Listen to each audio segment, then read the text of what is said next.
안녕하세요. JM 신용정보채권 추심상담원 여팀장입니다. 오늘은 투자사기 채권 추심에 대해서 알아보겠습니다. 사기꾼들이 기승을 부리는 이 시기에 피해자분들을 위한 정보입니다. 특히나 최근 가상화폐 붐과 함께 코인 투자 사기가 급증하면서 많은 사람들이 피해를 입고 있습니다. 이러한 사기업체들은 주로 고수익을 미끼로 하여 원금 보장 및 수익률 보장을 내세우는데요. 실제로는 사업 진행조차 하지 않고 돈만 가로채는 경우가 대부분입니다. 또한 불법 다단계 업체인 경우도 많습니다. 실제로 금융감독원에서는 올해 상반기에만 약 2조 5천억 원 규모의 유사수신 업체를 적발했다고 발표했습니다. 이렇게 큰 금액을 날리게 되면 어떻게 해야 할까요? 원금 보장이라는 말 믿고 투자했는데 돌려받을 수 있을까요? 네, 물론이죠. 하지만 시간이 오래 걸릴 수도 있고 중간에 포기하게 될 수도 있습니다. 그래서 처음부터 믿을 만한 곳인지 꼼꼼히 따져보고 신중하게 결정해야 합니다. 우선 정식 등록되어 있는 회사인지 살펴봐야 합니다. 금감원 홈페이지에서 조회하면 쉽게 알 수 있습니다.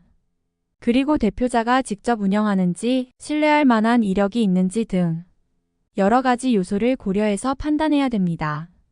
저희 JM 신용정보는 정식 등록된 업체로 합법적인 절차를 통해 채권 추심 업무를 진행하고 있습니다. 돌려막기로 인해 계속 빚이 늘어납니다. 어떡하죠? 우선 지급 명령 신청을 하면 됩니다. 법원에 신청하면 채무자에게 송달되고 이의제기 기간 동안 답변서를 제출하지 않으면 확정 판결이 납니다. 이후 강제집행 절차를 진행할 수 있습니다. 다만 상대방이 재산이 없다면 소용없겠죠. 따라서 가압류 조치를 먼저 취해두는 것이 좋습니다. 통장 압류, 부동산 압류 등 다양한 방법이 있으니 전문가와 상담 후 전략적으로 접근하시길 바랍니다. 투자 사기란 무엇인가요?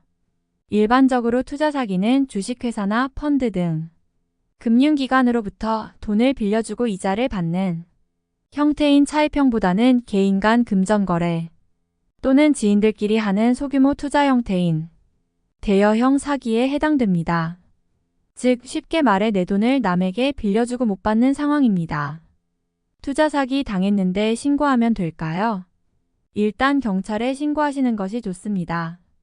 경찰서에 가셔서 고소장을 접수하시고 수사관 배정 후 사건 조사 및 기소 의견, 송치 과정을 거치게 됩니다.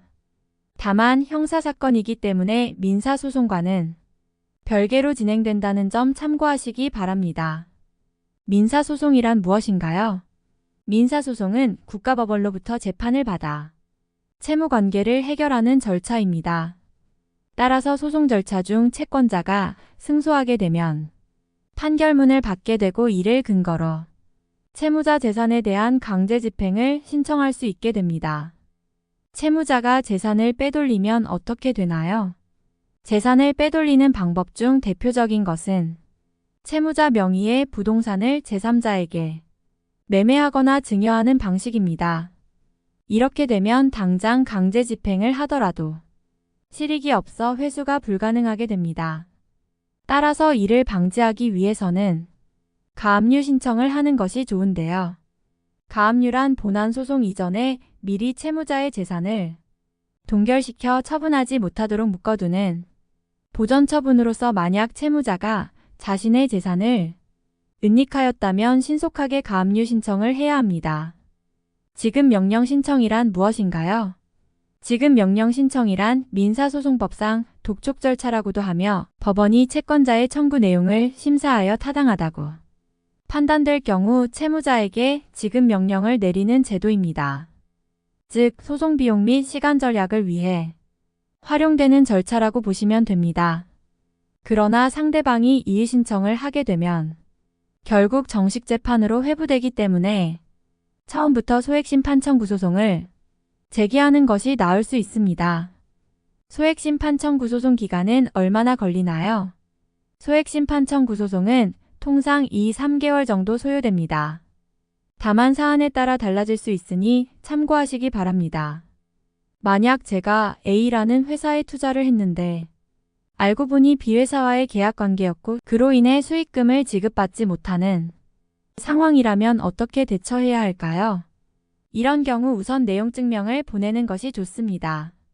내용증명이란 우체국이라는 공적기관을 통해서 발송인과 수신인 사이의 권리 의무 관계를 증명하는 문서이기 때문에 추후 소송 진행 시 증거자료로 활용될 수 있습니다. 그리고 나서 가압류 신청을 하는 것이 좋은데요. 채무자가 재산을 빼돌릴 위험이 있기 때문에 미리 보전 처분을 해놓아야 합니다. 이를 하지 않으면 나중에 승소하더라도 강제 집행을 할 수 없게 되기 때문입니다. 제가 실하는 업체로부터 투자계약을 체결했습니다. 계약서상으로는 원금 손실 시 전액 환불 조건이었는데 현재 사업 진행이 중단되어 환불 요청을 했지만 거절당했습니다. 이럴 경우 어떤 절차를 밟아야 하나요? 이러한 경우 먼저 공정거래위원회에 불공정 약관심사 청구를 하고 법원에 부당이득 반환 청구 소송을 제기하게 됩니다. 이때 주의할 점은 반드시 전문가의 도움을 받아 사건을 진행해야 한다는 것입니다. 혼자서 준비하다 보면 시간 및 비용 측면에서 비효율적일 수 있고 자칫 잘못하면 패소할 확률이 높기 때문입니다. 모든 일에는 순서가 있듯이 일단 형사소송을 제기하시고 민사소송을 준비하시는 것이 좋습니다. 혼자서는 어려울 수 있으니 채권 추심 전문가와 상의하셔서 해결 방안을 모색하시기 바랍니다. 저희 JM 신용정보에서는 실시간 무료 상담 도와드리고 있습니다. 언제든지 채권 추심 관련 궁금한 점 있으시면 문의하세요. 친절하게 상담 도와드리겠습니다. 감사합니다.